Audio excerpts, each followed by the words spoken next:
Crap, it's like 9 or 10 in the morning and you guys are actually sober and at my talk. What the hell? There we go. Yeah, not a single one of you are sober. That's perfect. So for those of you new here, and those of you not sure what's about to go happen, we're doing a entertaining panel on stories of DerbyCon. We have the lovely and talented info sister here who runs the Mental Health Village. We have Blenster who makes these beautiful black badges for us all. We have Renderman, the Pope of the Church of Wi-Fi. And we have Integral who does Python ninjery and also general shenanigans. We have our new cast member up here, the unicorn that we got inflated from the Hyatt. Thank you, Hyatt. And of course myself, Evil Mog. You all know who I am. Exactly, right? So before we kick this off, I want to remind everyone of the Derby Mud Challenge at derbymud.mog.ninja. We're giving away a DerbyCon VIP badge and a DerbyCon paddle that we smack everyone with every year. So the CTF's up there, ctf.mog.ninja. Go have fun. I've been tweeting cheat codes all week. And with that, we're about ready to go kick off this magical little panel. So I figure we'll start off with one story, and I'll pass it off to Renderman here because he's funny. We'll pass it down the table and back, and we'll keep doing this. I'll pick one. I don't care. Do you want a mic? Remember, flip it.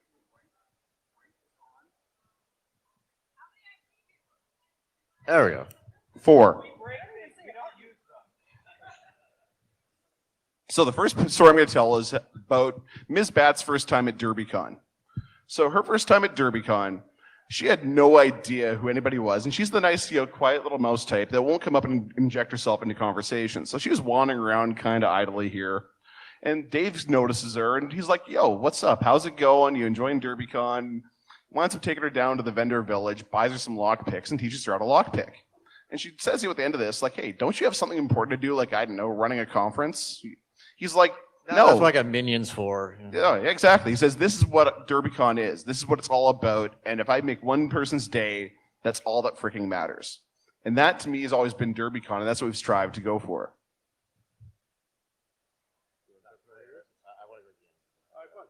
Fine.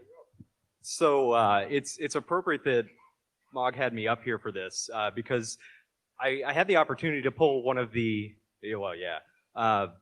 first pranks that actually happened at DerbyCon. Yes, Dave, it involves you pretty heavily. So the very first year, I showed up here with a stack of about 100 of these tickets that I'd printed out that were man hug tickets that were designed to look exactly like the golden tickets from Willy Wonka. I showed up early and I was here during the trainings, but what I wanted to have these all handed out and have Dave actually interact with them and have people hand them to him and get hugs, because that's kind of what DerbyCon was all about at the time, and that was the largest thing was, hey, hug Dave. That's part of why you're here. As I hand these out, though, I'm not handing them out to people individually because I didn't really want it to be tracked back to me that it was me doing it. So I would hand them out to people that I knew in about stacks of 5 or 10 and have them hand them out to other people as well. So Dave wouldn't know. I hear about it, later on at the conference. It's probably halfway through Saturday at this point. I'm over at the food court that's across the way on 4th Street Live, and I overhear Aaron talking about how Dave has been just getting all of these people walking up to him, handing him these tickets and giving him hugs and just talking about it. And she's like, "I had this gigantic stack of all of these tickets sitting inside of my room." And so I kind of sidle up there. I'm like, "So I'm the one that did the ticket thing. Can you hand those back to me so I can hand them out again?"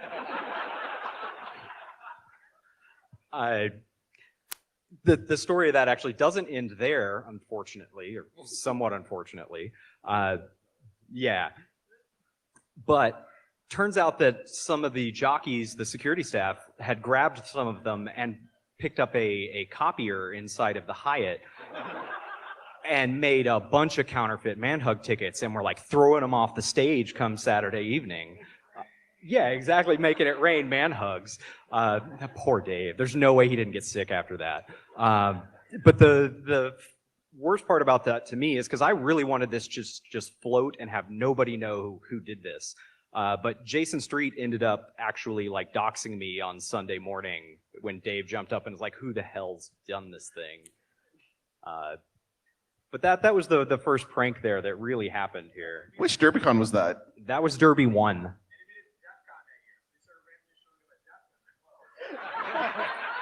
DerbyCon, the gift that keeps on giving. That's fantastic. Oh, what David said is they were actually showing up at DEF CON that year as well. So, they'd made it a whole nother, 9 months, 10 months, something like that at that time? I'm going to roll up to DEF CON next year with a whole bunch of those things. Just hand them out, Dave. Dude, one with every badge? Yeah. I'll go. All right. I am the Blunster, and just as full disclosure, I am not feeling well this morning. But you all are worth it, and I got here. I don't know what happened. I stood up and went, oh, I'm not standing up anymore. DerbyCon has been incredibly transformative to my life. I did web development and came here because it was I live here in Louisville, so this was a security conference, and I'm like, hey, I remember doing stuff like that when I was young, before I turned 18, and prison seemed like a bad idea. And so I came here, and the level 1 hackerspace where I volunteer was hosting the after party where I cooked dinner, and I got to meet a bunch of people, and I got to learn that this was a career that I could move towards. And so I got out of web development and been moving more into InfoSec stuff. It's where I started teaching soldering and began having that impact on people's lives. It's where I met so many incredible people, and I basically, I don't know how to put this in words. I started out sitting in the audience going, wow, all those people up there are so cool. I wish I could be like them. And the people here were like, well, then come do stuff with us, and you can be up here with us. And just show up with a giant unicorn. Yeah. They'll let you on stage. That'll be my first story. I have a couple more. So we're just doing first DerbyCons, right? So my first DerbyCon was DerbyCon 3. I got a ticket from Dave. He had come and done a pen test where I had worked. Didn't even know InfoSec conferences were a thing, or InfoSec in general was a thing. I was just doing sysadmin stuff. And came down here to my first Derby. Actually had met EvilMog, but didn't know it was him. We had been talking, he's my first internet friend that I met in real life. We were on IRC. I had picked the handle InfoSister because I was told that if you were a girl on IRC, you wouldn't do so well. So, when you read it, unless you said it out loud, you didn't actually know. So I was here, and, my first CTF ever was doing the Derby Cake CTF with Mubix. And, I have met, like Ben said, so many people at DerbyCon. I met my O'Reilly editor. I met, future bosses and people that I've worked with. And, that was at this point, almost 6 years ago now, right? And now I've been up on stage almost every, Has it been that long? Yeah, right, yeah. Man, we're old. I've done, yeah. So I use this point in time to look back and see what I've actually accomplished over those 6 years and every year since then. And it's just kind of skyrocketed, and this kind of started me off. And I really hope somebody has tissues, because at some point I feel like we're all going to end up crying up here. We're all going to cry by the end of this. You know that. You just have to I need a hug and an adult. You just need to put man in the middle of this. Or you can just leave it as is. Integral brought it up. The shenanigans have been a big thing for DerbyCon for us for a number of years. Church of Wi-Fi just kind of became the unofficial, official masters of shenanigans. All really started with being over the Hyatts, because they've got that 18-story atrium there that just begs for paper airplanes or something like that. 6 dozen plastic army men. Yeah, so there was one year we got 6 dozen of those little plastic army paratrooper guys that you get from a dollar store or whatever. Or Amazon order, expense them. Oh yeah, special thanks to Chris for approving the expenses. grabbed a bunch of random people and went up to the 18th floor and, let these things go. And it was a case of, we informed Dave and security that we were doing this. We weren't asking permission. We were just saying, when shit hits the fan, blame us. But the best part of that I heard was some of the security people on the radio when these things, because nobody ever looks up there, they started coming down and people looking up and they're like, oh, cool, yeah, clapping. And apparently what over the radio was, it's raining men. I repeat, it's raining men. But the thing is, we ran down to clean up because, it's one of our rules is we clean up after ourselves. They were already gone. Like, everybody just absconded with these things. Not that we, said that you could, but it's like you did our cleaning for us, so thank you. Yeah, thank you. The rule is you have to clean up. It's like Commandment 6 of shenanigans, or 5 or whatever it is. Thou shalt clean up after themselves. Speaking of shenanigans, our first shenanigans ever, aside from that, would have been the time we were doing initiations outside the party the one year. So I didn't realize this till years afterwards, but one year we were setting up the Church of Wi-Fi initiations right outside the party entrance. There was a lineup around the block to figure out, to get in and join the church. And I'm like, what the heck is going on? Like, we're getting ties from, Wisconsin with cheese hats and hand-painted cheese shot glasses. I'm like, something's going down. Apparently people thought it was mandatory to get into the party to join the church. So those of you who are unaware, basically there's me and Pope Robes. He's dressed as a bishop. We had a slutty nun with a cat of nine tails. We had altar boy in little sequin, booty shorts. And you get down on one knee, receive this, the blood of our Lord, who like the rest of us is 80 proof. And it's usually the worst bourbon we can find at CVS, 20% the biggest, ethanol. Cheapest, plasticest bottle we could find. The body of our Lord, who is Cool Ranch flavored. Cool Ranch Doritos. Right. Arise and receive your whipping from the nun. Who's it? Stacy. Stacy was the nun. Sadly, she's retired from InfoSec, so I'm the cheap replacement. Yeah, but she does triathlons and Ironmans. So, she's built. And she destroyed the cat of nine tails we bought her at the shop down the road in 5 minutes. And we borrowed somebody's belt. And the best part was that atrium over at the Hyatt, the echo. You hear crack.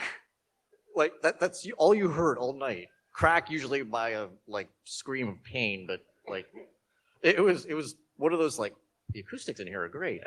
Yeah, and that's the reason why we got the paddle, because my arm isn't as strong as hers. So I went to a custom paddle manufacturer and I'm like, hey, I'm going to be spanking 400-pound hackers. I need this thing not to break on them. So they made me a custom 24-inch long, 6-inch wide, 1-inch thick, solid maple paddle.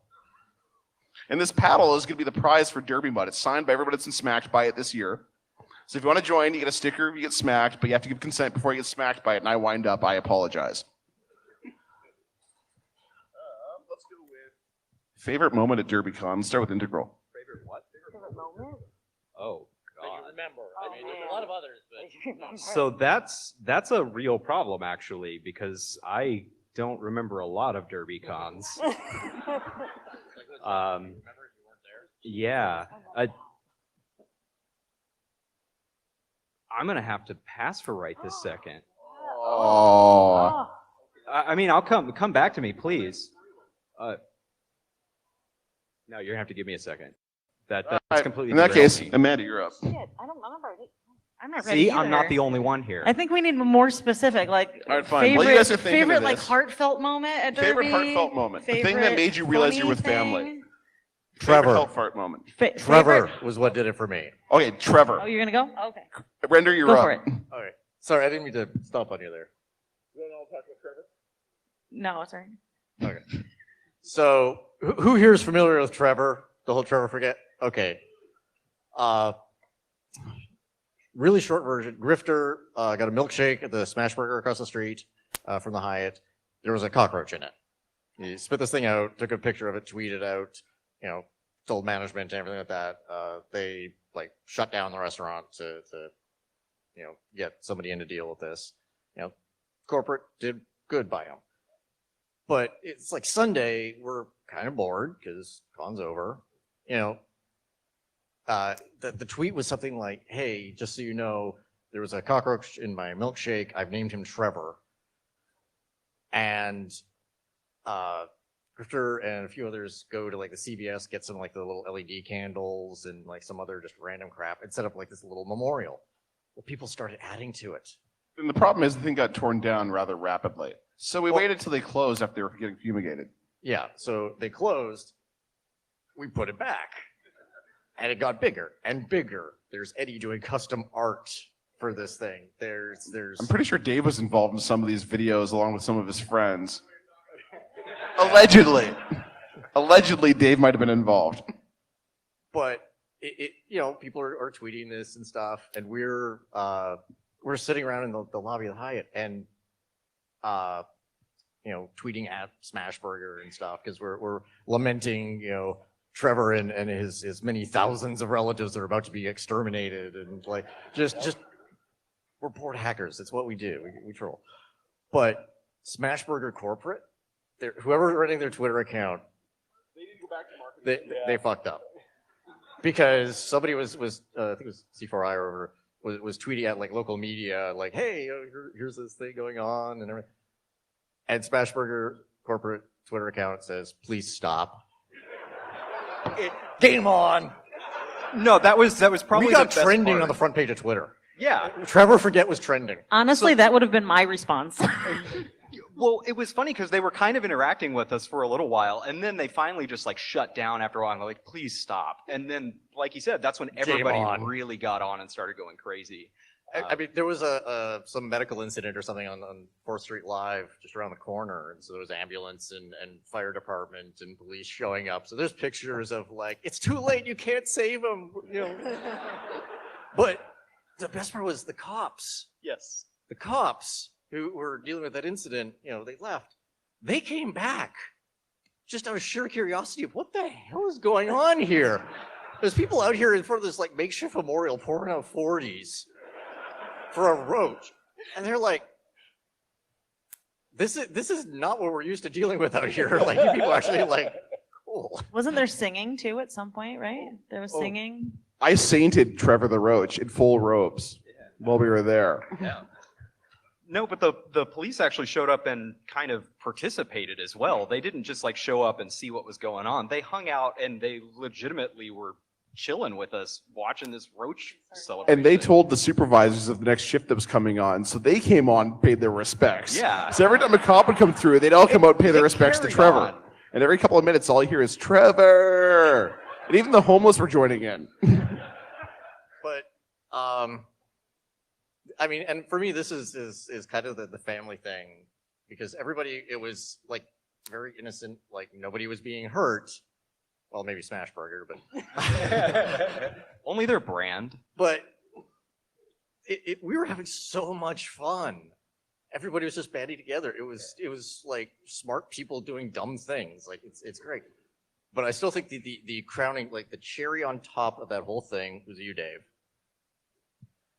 This bugger, a couple of weeks later, is getting interviewed on CNN. Yes. Right? About like what, APT group or whatever that week. But he slips in, they ask him a question. He's like, "Yeah, so I was talking with my late friend Trevor over a milkshake the other week." And continues on, he doesn't break. And it's like, dude, he did. He did. Holy shit. And it's like an inside joke for like a few thousand people on CNN. Like, dude, that was brilliant. That's one of the best DerbyCon dog whistles of all time. And the best part about this whole thing was Trevor had a college fund. His college fund for his kids got donated to whatever hurricane victims did in Puerto Rico. And that went to go actually genuinely helping people's lives. So our little prank had a positive impact on everyone's world. It was something like $3,500 on a GoFundMe. Like, it was way more than that. It wound up hitting like $100,000 by the end of it. I feel like a lot of our pranks have positive impacts. I Yeah. mean, I don't intend them that way, but it just kind of works out. You guys really like giving money to really weird things. I mean, the kind of stupid things we pull off, everything from tricycle races to parachutes to spanking people with paddles to cockroaches. I mean, I'm not sure that's what Dave meant when go out and participate, but we're rolling with it. See what you Okay, I've got my moment now. Yes. So back at the Hyatt, and I don't know if this is still continued or will continue, chess was something that became a pretty big thing because of Egypt. And he just started bringing chess boards and playing chess with everyone till late in the morning. How many people here have actually played against Egypt in chess? I think it lasted 2 minutes. Okay. How many have actually beat Egypt? Awesome. So, one of the years he came down here, he brought all the chess stuff. He'd also brought his family along with him. And I was sitting there playing chess and chatting with his family and everything. And I'm watching him and his son play, and they're doing pretty well. And then there comes a certain point where I actually get a chance to play Egypt. First time I played chess against him, and I don't play chess very often. So I think that led to what eventually ended up happening, where I end up beating Egypt in chess. Yeah, exactly. As far as I know right now, I'm still the only person that has at Derby. How drunk was he? Thank you. He gets better, right? Yeah. I think it was about 2:30 in the morning, so I And don't. he had sobered up. Yeah, exactly. I don't think we'd ever stop drinking, but still. But my general strategy with chess is to actually play for a stalemate, and it ended up to where that failed. So I don't know. But anyways, the fun part about that is that I beat Egypt, and then I decide to play against his son, who just creams the ever-living crap out of me because he's one of the best chess players I've ever seen. So, another side story related to chess. One of my first years, there was a security guy at the Hyatt that just had no sense of humor. Bob? If his name wasn't Bob, we'll just call him Bob. Bob didn't like us, but he couldn't, kick us out or anything like that. I mean, he's used to dealing with drunken idiots that, get into fights. Well, we're outside in the lobby outside Sway, outside the bar. These two guys are arguing loudly about something, right? And he's kind of sidling up. Okay, yeah, there's gonna be a thing. Yeah, and these two guys are like, no, that's what you think? That's what you think? Let's settle this. And they go over and they start playing chess. Dude's like, I thought they were gonna beat the crap out of each other, and then they sit down and play chess. Like, what kind of people are you? Yeah. Yes, that was the year we got kicked into. This is the first time ever being kicked into a bar. The Hyatt, the atrium, Echo. loud, the Yeah. echo, and everything was past midnight. And they're like, "Hey, you're kind of loud. Can you move over?" The bar was already closed. They're like, "Wait, you're kicking us into the bar?" And this is where I love hackers, because we do some dumb things. We have way too much fun, but we are generally, and Dave and your insurance company might object to this, that we are generally responsible. We had, our own drinks and everything like that. We're going behind the bar. We're grabbing glasses and everything. We're serving ourselves, from our liquor, not theirs. But when we left, we washed everything and left it all, with a note saying, "Hey, we use this. It's been washed. It's all good." Like, everybody was cleaned up after themselves. It was great. I've got a story. So apparently Einstein Bagel Brothers forgot to lock their door one year, allegedly. And so as hackers, apparently people were nice enough to go lockpick the door so it got closed and locked again, and told Einstein the next morning, "Hey, you forgot to lock your door." We tweeted that stuff out, and they're like, normally a lockpick to break into a place, not to secure it when someone forgets to do something. Well, that was the other fun thing about, I don't know if you know this, we tend to drink a lot at DerbyCon. In fact, I know, it's very surprising. In fact, they had a really hard time the first few years that we were here keeping enough liquor here. We drained every hotel bar within a 3-block radius DerbyCon 1. Yeah, it was something else. But the funny thing about it was the police that actually show up here after hearing about how much that we actually did drink and everything. They walk in expecting it to be just like a bar fight constantly. And then they walk in and see that there's these people sitting here at 2 a.m. Yeah, drinking and chess is breaking out and people are just kind of sitting over there on their computers hacking something. And I've seen cops come after their shift to come here and deviants sitting there teaching them how to pick and shim their handcuffs. Like literally they're pulling their handcuffs out and he's showing them how to bypass. Like, So I forgot to tell my story about when I met Dave Kennedy the first time.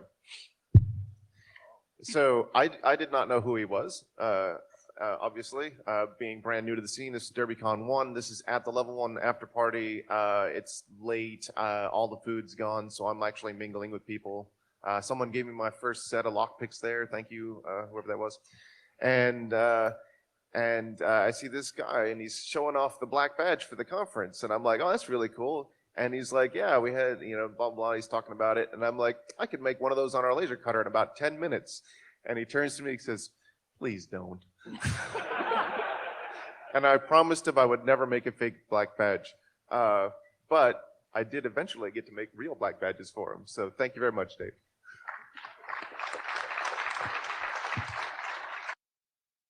So I think it was my second DerbyCon 4 where I didn't realize this was a thing. So I'd only been, doing industry stuff for a year. And I heard people were breaking into the elevator. And I don't even know how the doors open. I don't know. They open for you when you push the button. What else is there, right? Uh-oh. Oh, yeah, I'm sure. So I end up following a group of people that were doing this and showing people how to hack elevators, making it to the roof of the Hyatt where you're not supposed to be. Allegedly. It's up by the So I pool. heard. And I will, not sure whose it is, but later on, definitely wasn't mine based on size and stuff. But there was a bra hanging through a grate.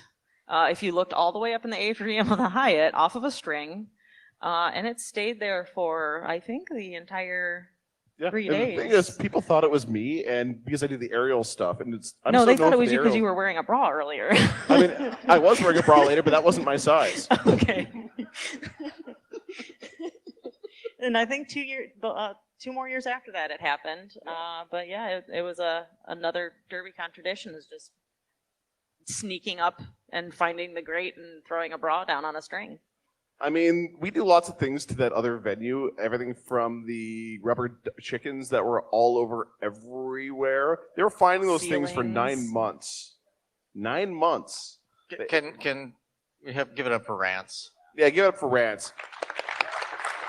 I miss that man.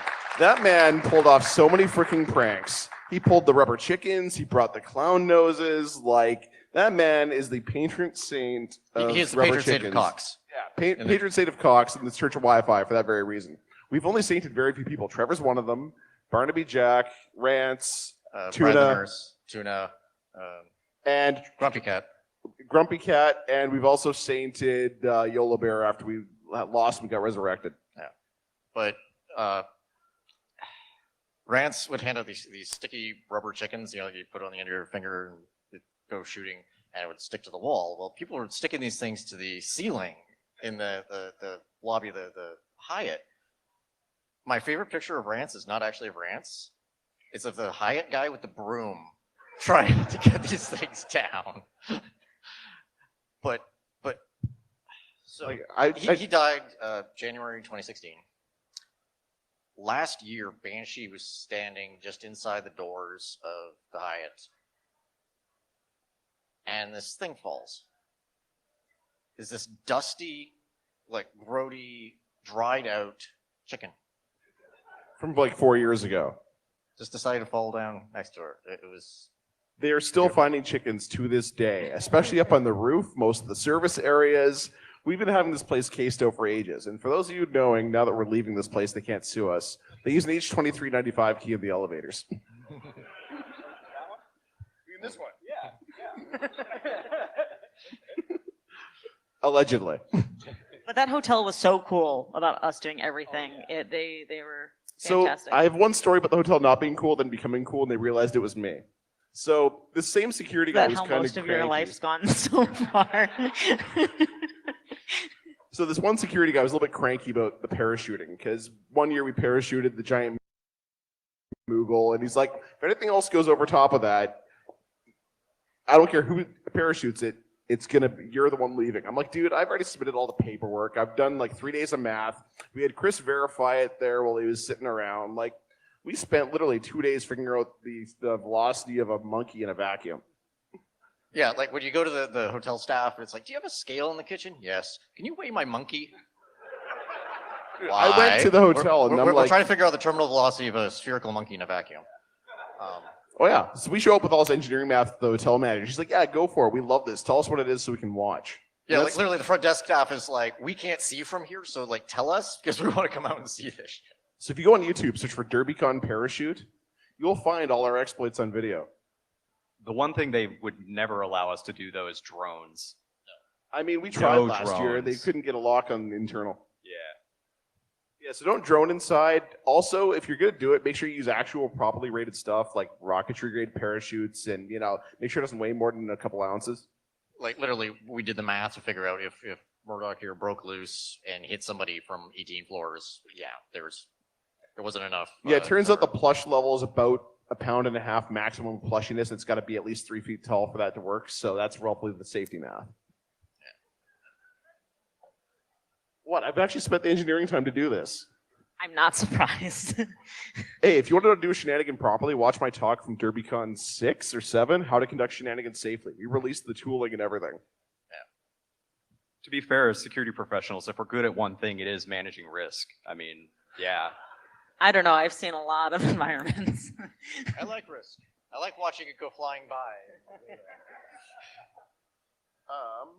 Saddest DerbyCon moment, or what do you want to go with next? Oh, saddest part, though? DerbyCon moment actually is Rance involved. Just one of the moments I was sitting outside of the Hyatt, middle of the night, probably like 4 a.m., and Rance strolls up with a gigantic bottle of milk, and he's also got vodka, ice, and some Kahlua, and he's just walking around making White Russians for everybody. And there was something that was happening in that particular conversation at the time that I was already like emotionally compromised essentially, but Rance walking up there and like plopping that down and starting to pour me that drink, I absolutely lost it and started bawling because it was too much, Yeah.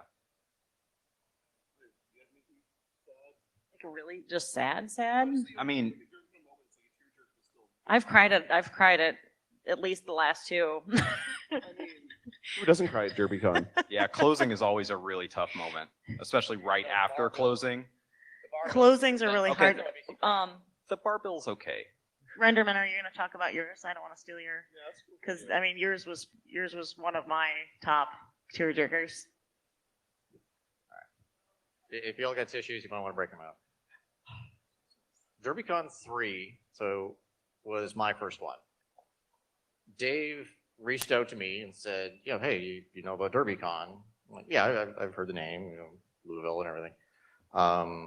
He's like, yeah, you should come out. We've got anything to talk about? And like, well, I've got this thing I've done at a couple other conferences. I can dust off those slides and give that talk. But, I was vastly underemployed, up to my eyeballs in bills and such.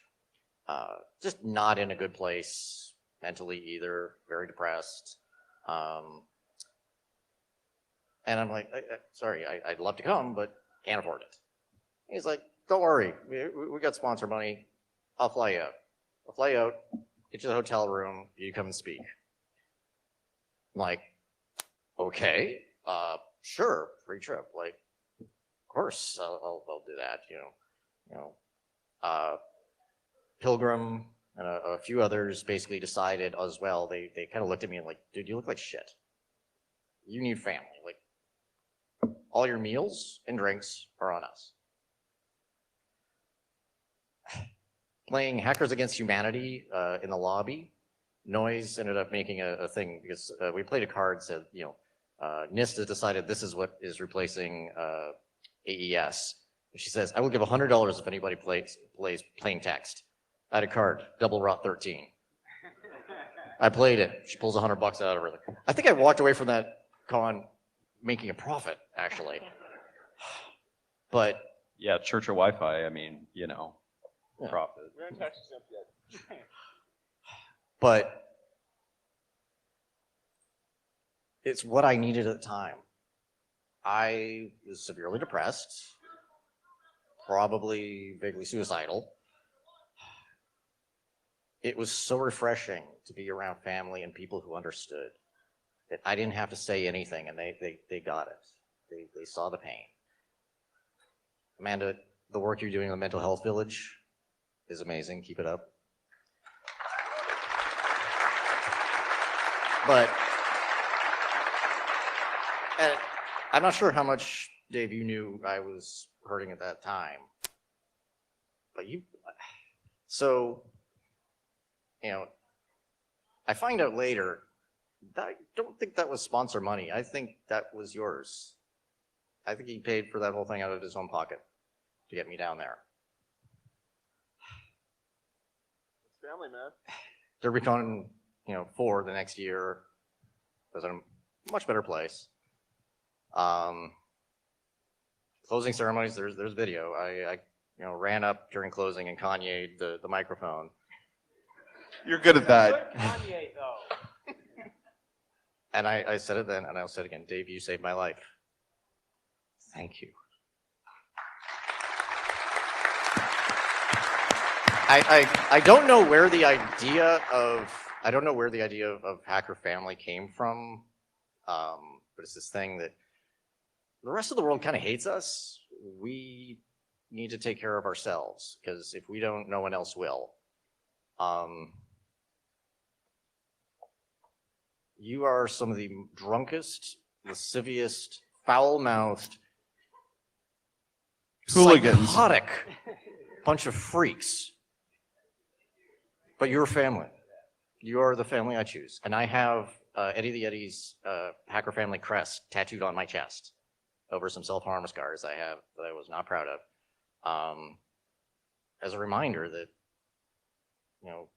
things like Dave doing these nice things, this nice thing for me that saved my life. So, yeah. Hey, dude, meeting you has been like one of the most mentally beneficial things in my existence. I think you mean traumatizing. No, I mean beneficial. I mean, somehow I tried to manage this guy for a number of years. And I used to do his performance reviews in full drag down at the bar on Saturday nights. I mean, he got usually an A after we had a couple of beers and we were good to go. It's. I go to a lot of cons, but we still talk about rants, with reference that there's. I'm gonna miss Derby because this had a vibe of family. Well, it still does have a vibe. I said it's don't talk about it like it's dead yet, because it's not. It's not It resting. lives on our hearts. Wait till it's off the slab, damn it. Your livers. Well, it's kind of similar to something that I told Mog shortly after he'd gotten his black badge for Derby here, is that, and Derby's very similar to this, is like, just because you have a black badge to Derby or to whatever conference you happen to be at, that doesn't mean that like the work that you were doing to actually get that badge or to get the thing that got you to that point is over. Like, you still keep going and you carry it with you and you keep doing what you were doing. And everybody should do that with DerbyCon as well. That's part of the reason that all these people are here. And we have all these people here that are new this year that have never come to this conference before, even though they know that this is the last year that it's going to happen. I mean, that's crazy. Well, and here's the thing. I have a saying I've been telling everybody. If you hang with me at one DerbyCon, we're family for life. And I've got like Little Lost up front there. She's hung with me enough times that she knows, we're family. Like, look out here. I see all my friends. It's like, this isn't a panel. This is a gathering of friends, and it's just blowing me away. I'm going to cry here. Half of you are the reason I'd probably be in jail. The other half I know would bail me out. Remember, you're all unindicted accomplices. A stranger is just an asshole you've not met yet.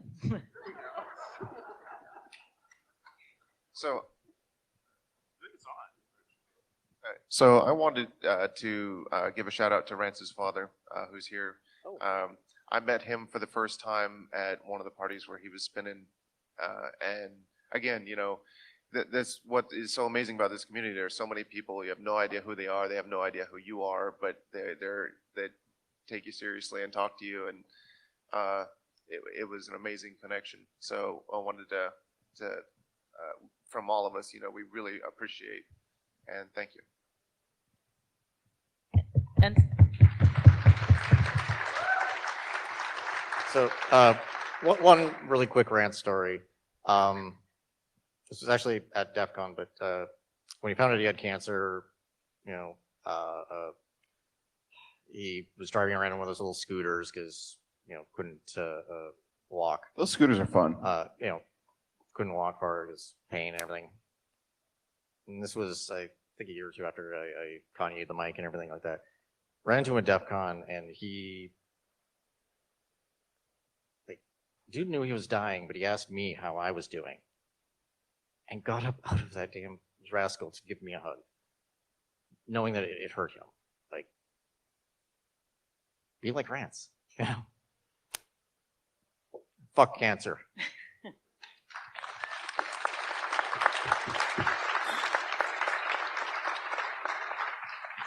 and so it was. Speaking of Kanyeing, Oh, great. No, I just wanted to explain what it's like on the opposite end of dealing with these folks and their shenanigans, right? Because as we're running a conference, Please, just give us the bill and we'll figure this out. the things that we hear over our radios as these things are going on, like, hey, at 6 o'clock in the morning, hey, there's a bra hanging from the ceiling of the Hyatt. Does anybody know how to get it down? And who do we even contact for that? Those types of things that we hear over the radio are just hilarious and fun. Yeah, it's a 15-story drop. Like, there's no easy way of getting it. I don't know. And we're seeing, like, and we're trying to figure out the math. Like, how do they get up there? Like, do they have to climb on the side, or they got, like, risking life?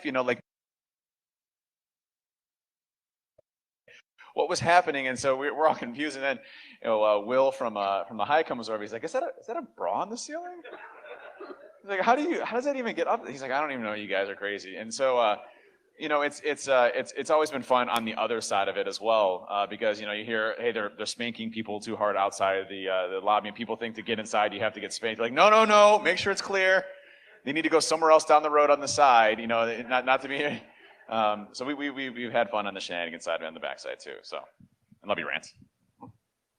I mean, what other con can you show up with a 6.5 foot tall unicorn, go to the hotel front desk and say, do you have a compressor we can borrow? And they're like, we'll get one of the building engineers.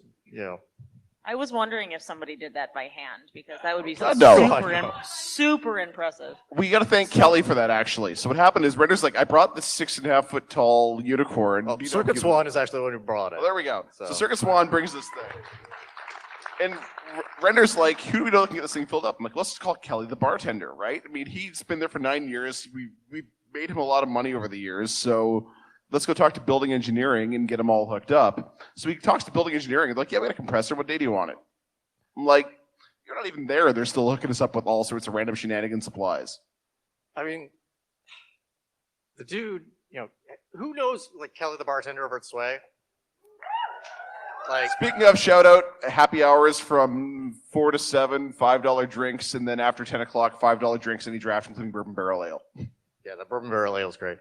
I mean, that man has killed more brain cells in this room. But dude, on Wednesday, it was his day off. And he came by to hang out with us anyways. Guy has no connection to InfoSec, but still thinks we're cool. He was at the party last year too. It was fantastic. Do you know how many drunken karaoke's we've done with him at 3rd Street Dive? Oh yeah. Yeah. All right, you ready for my tearjerker one? All right. So because of Renderman opening up and doing the whole Kanye thing, it got me to start thinking about my own shit that I had been just bottling up for years. And then that eventually led to me talking about it and on stage, and eventually then the Village. And last year, I thought it was just gonna be a one-time thing, right?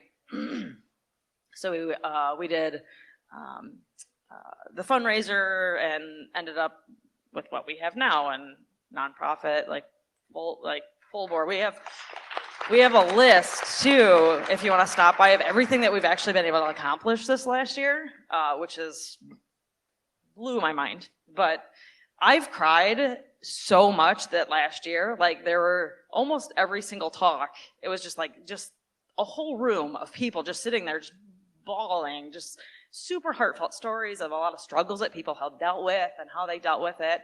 And just this huge peer support. I told you I was going to cry on stage again. And my friend was sitting next to me. It was the first DerbyCon he went to. And he's like, only you could get an entire room full of guys to just bawl.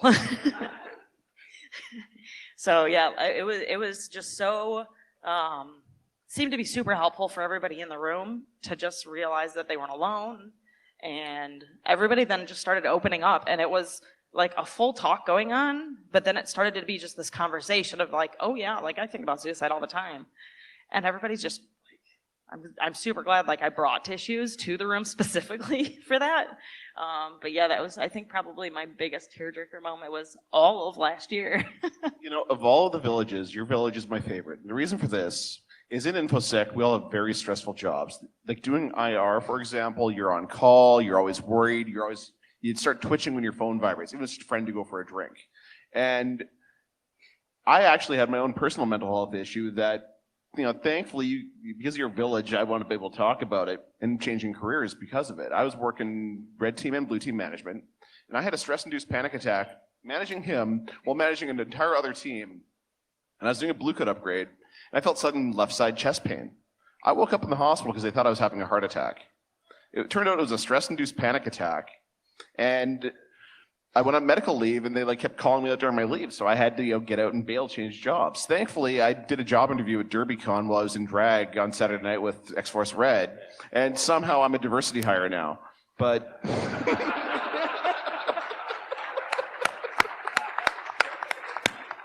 I don't think that's how that works. according to their system, drag queens count under a diversity hire category. Sex workers work. I'll take it. Yeah.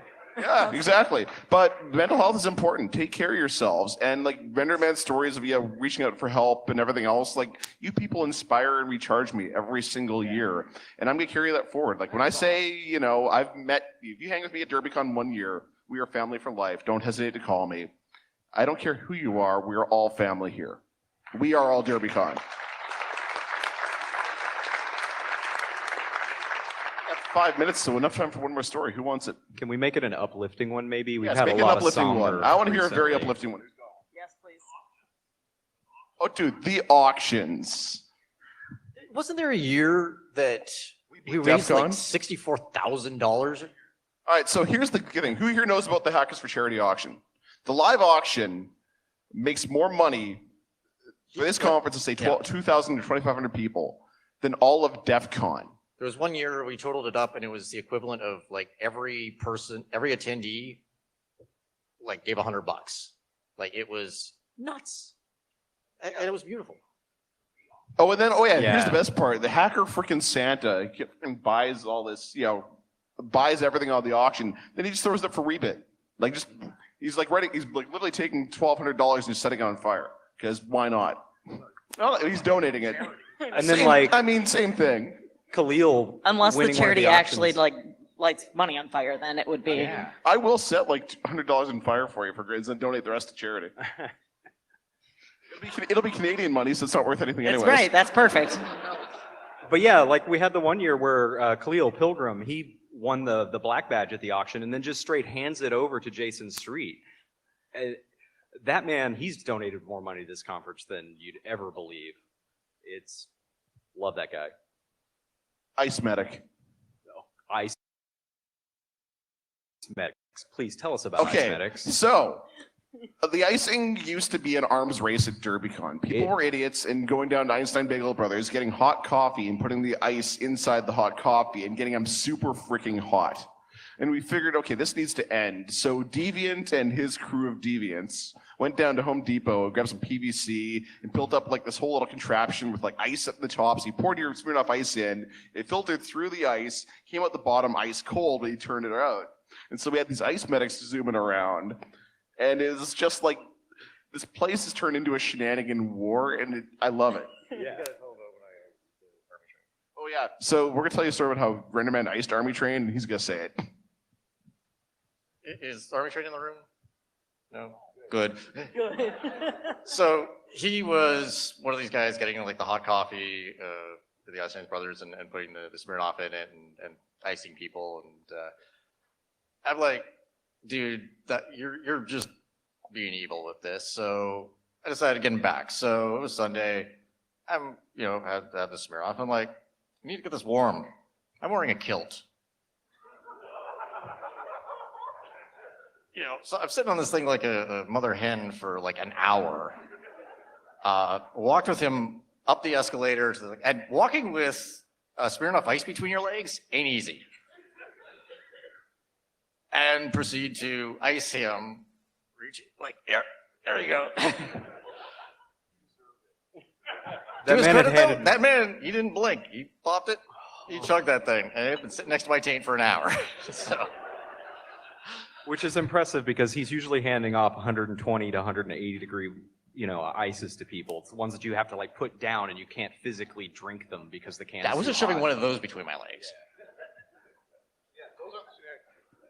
Those are not the shenanigans we like. Here's the biggest thing. You gotta give people a chance to opt out, and giving someone steaming hot ice is not kosher. We're family here. Be nice to each other. Pull a prank on like something you pull on your sister because you have to meet her at Thanksgiving the next day. Don't pull something like, hey, harmful, because that's not what we're here for. We're here to be good to each other. But I think we're out of time, so we're all